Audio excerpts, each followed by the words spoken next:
I'm making a survival city builder game set in the Ice Age, where you put items near each other to make new items. And when I say I mean my amazing brother Luca and I. He will make the art for the game, and I will develop everything in Unity. Our goal is to make a game where you put little people to work on stuff, combine materials to get better stuff, add some risk for the little people like hunger or wild beasts, and most importantly, add a mammoth. After we make the demo, we will market the game by participating in the Steam Next Fest and begging streamers to play our game. Finally, we will release this game in April, so you can wishlist it if you like it. I started by making a project in Unity and making a floor with a cube on it, which represents a person for now. After some coding and Unity magic, you can zoom in and out of the cube and move around. To work on something, a little person needs to be close to it. So now you can grab the object and move it around the map. As I said, you can grab the object and move it around the map. Now we need some logic to make a little person work, so that in the future we can grab a person and a rock and get a better rock. I did some coding magic and I did some more coding magic and it works now. But I think that there should be a timer for making new stuff, because all great things take time.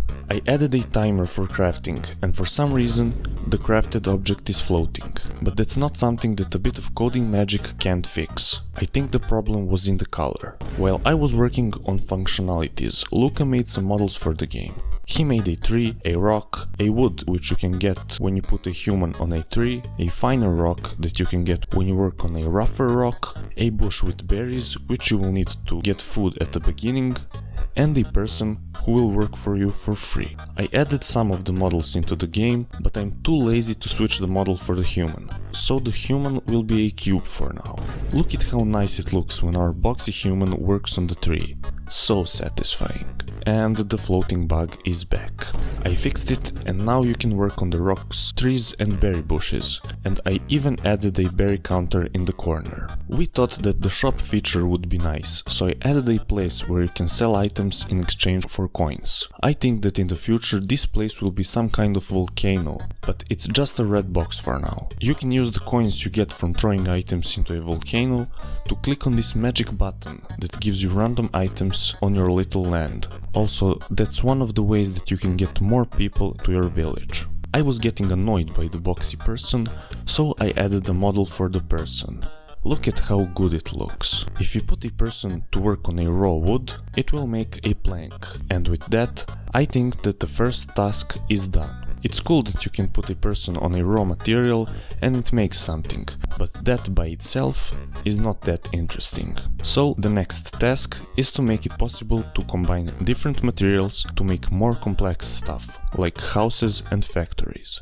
I started by adding a stone factory, which you can make by combining 3 stones and a wood and putting a person to work on it. If you put 3 wood and a stone and put a person to work on it, you get a wood factory. Now the things are starting to get more interesting. If you put a person to work on either of those factories, you can get an infinite amount of wood or stones. But that's just in theory, because you would also need an infinite amount of time for that to happen.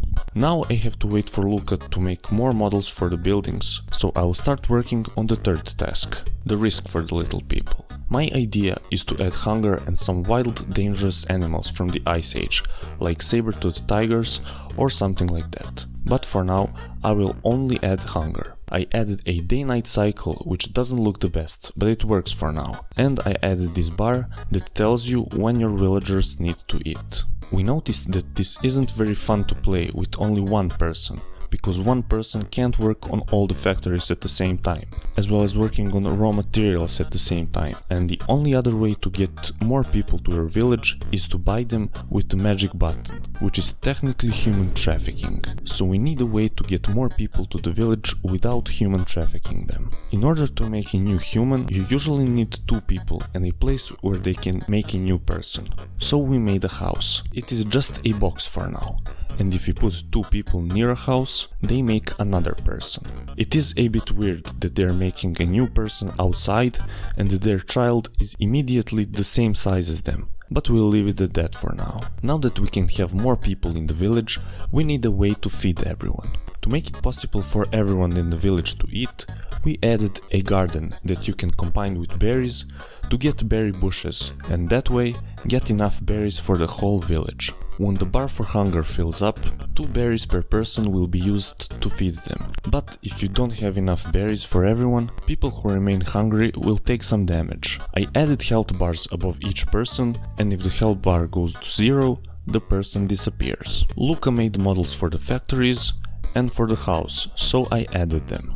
The factories can really make a lot of material, so I have to nerf them a bit. Having wood and rocks is nice, but what a real village needs to function is iron. Luca made this iron mine from which you can mine iron by putting a person to work on it. Then Luca made this furnace when you can cook the raw iron to get an iron bar that can be used to make tools and weapons. Now is the time to add maybe the most interesting thing in the whole game, a mammoth. Luca made a model and I added it to the game. The mammoths will spawn randomly and they will go around your village randomly. You'll be able to kill it and get meat, which you'll be able to cook on the fireplace. If you don't want to kill the animals, you can make an animal farm by putting 5 planks near each other and store your animals there. If you put mammoths in there, they will occasionally give you milk, which you can use to feed the villagers. We also added a dodo, which you can kill and get meat or eggs, but you can also put him in an animal farm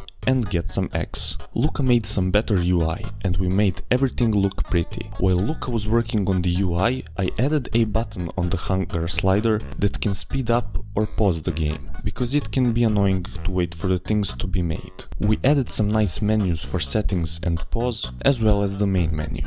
We also fixed the broken light, and now there is a functional day-night cycle. The basics are done. Now we have a gameplay loop, where you have to make a village as large as you can, with as many inhabitants as you can, but you also need to keep in mind the people's hunger, or they die. If you like the game so far, you can wishlist it on Steam and try the demo on the upcoming Next Fest. To make the game more interesting for the next fest, we decided to add tasks to the game. These will be the simple tasks, like get 5 wood or make a house. We also added blueprints that will tell you what elements you need to combine in order to get something.